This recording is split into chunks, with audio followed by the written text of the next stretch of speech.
morning, students. I am Mr. Ahmed Sheikh is here. Now, today I will teach you social science. The first lesson of social science is as the establishment of British Empire in India. And this is my first video. Now I will start reading. Chief features of political conditions of India during 18th century. This is the heading of the paragraph. Before the 18th century, the Mughal Empire succeeded in establishing unity almost in the entire country by developing relations with the Hindus, the Rajputs and others. But in the 18th century, during the period of Mughal Empire, Aurangzeb, decline of Mughal Empire had started due to his orthodox politics. The revolts of the Marathas, Sikhs and Jats has also occurred. There was a lack of political unity. अब इसमें से जो hard word है उसकी meaning के बारे में हम जानेंगे. सबसे पहले द एस्टैब्लिशमेंट मतलब स्थापना. ब्रिटिश एम्पायर राज्य, एम्पायर यानी राज्य. चीफ फीचर्स यानी कि उसकी खास बातें. पॉलिटिकल राजनीतिक. ड्यूरिंग 18th सेंचुरी 18वीं शताब्दी के दौरान की बात है. बिफोर सक्सीडेड सफल हुआ. यूनिटी एकता. एंटायर पूरा सारा. रिलेशंस रिश्ते.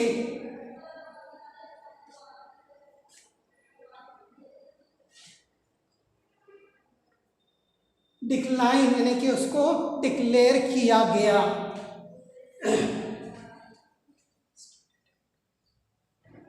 ऑर्थोडॉक्स पॉलिटिक्स यानी कि रूढ़िवादी पॉलिटिक्स. रिवोल्ट्स मतलब विद्रोह. अब लैक यानी कमी.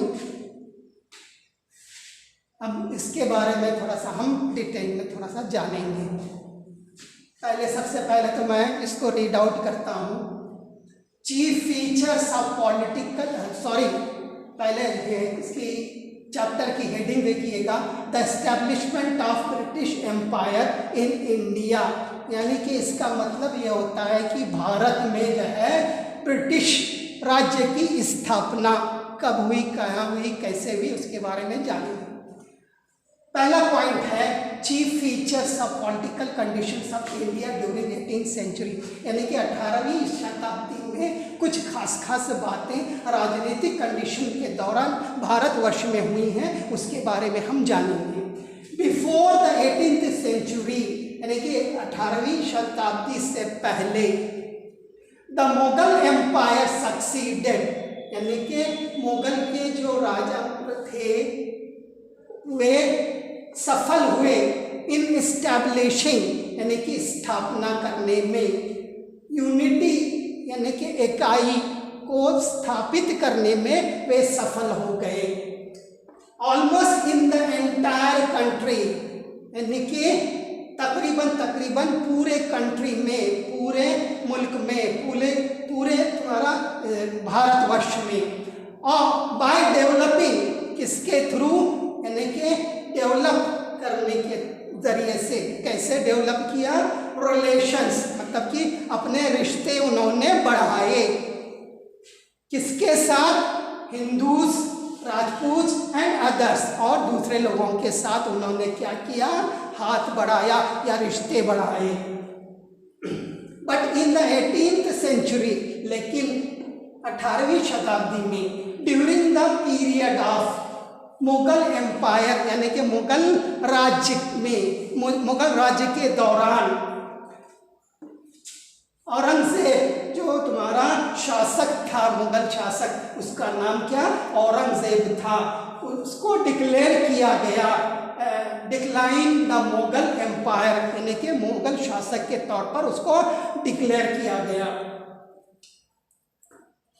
हैंड स्टार्टेड, और उसने आरंभ किया, due to his orthodox politics, यानी उसकी रूढ़िवादी राजनीतिक जो पॉलिसी थी, उसके कारण क्या हुआ, due to his orthodox politics the revolts of the Marathas, Sikhs and Jats, यानी कि मराठा और सिखों में और साथ ही साथ जाट्स में विद्रोह पैदा कर दिया, ये शासक के वजह से, यानी कि जो शासक था वो रूढ़िवादी था, इसके कारण जो है मराठास, सिख्स और जाट्स में क्या हुआ, विद्रोह पैदा हुआ। Has also occurred, there was a lack of political unity, और वहाँ पर जो है क्या था, पॉलिटिकल यूनिटी की कमी थी, यानी कि राजनीतिक इकाई की कमी थी। That's all about this paragraph. Now we have seen the first characteristic of this, that is lack of political unity. Now we will see the second one, as the heading is as inefficient rulers. After the death of Aurangzeb in 1707, there was no emperor in the Mughal dynasty who could check these revolts and reunite the Mughal empire. Inefficient, पहले तो इसका meaning जानेंगे, अक्षम। Inefficient rulers यानी शासक, अक्षम शासक, इसके बारे में हम जानेंगे।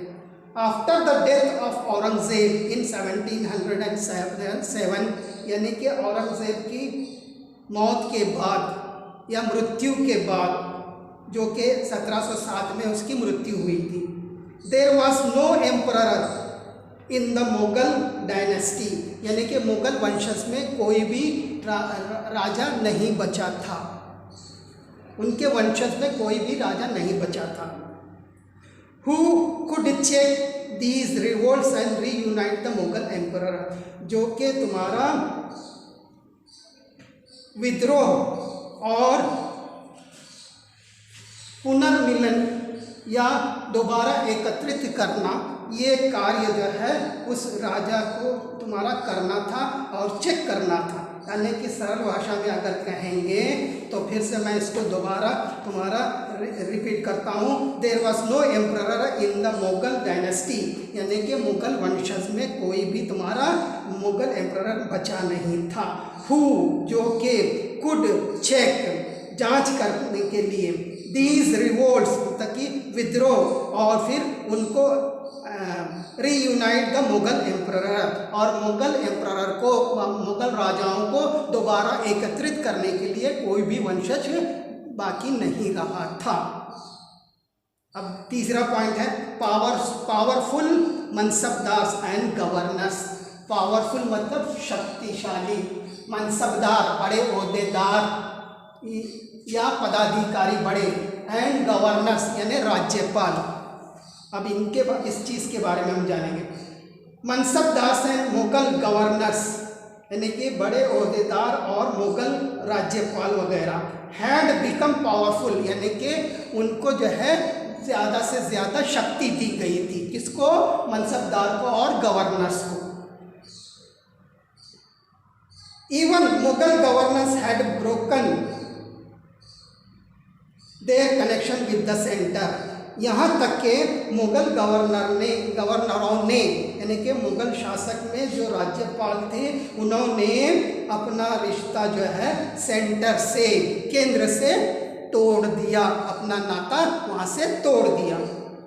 दे had established their independent state, और उन्होंने जो है अपनी खुद मुख्ताराना स्टेट को जन्म दिया, यानी कि उसकी स्थापना की खुद मुख्तार तौर पर, स्वतंत्र तौर पर।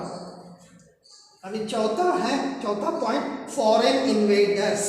फॉरेन मतलब विदेशी, इन्वेडर मतलब आक्रमणकारी, यानी विदेशी आक्रमणकारी, फॉरेन इन्वेडर कहते हैं जिसको।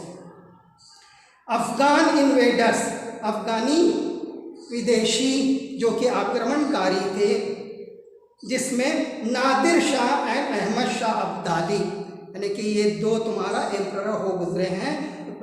कौन कौन से?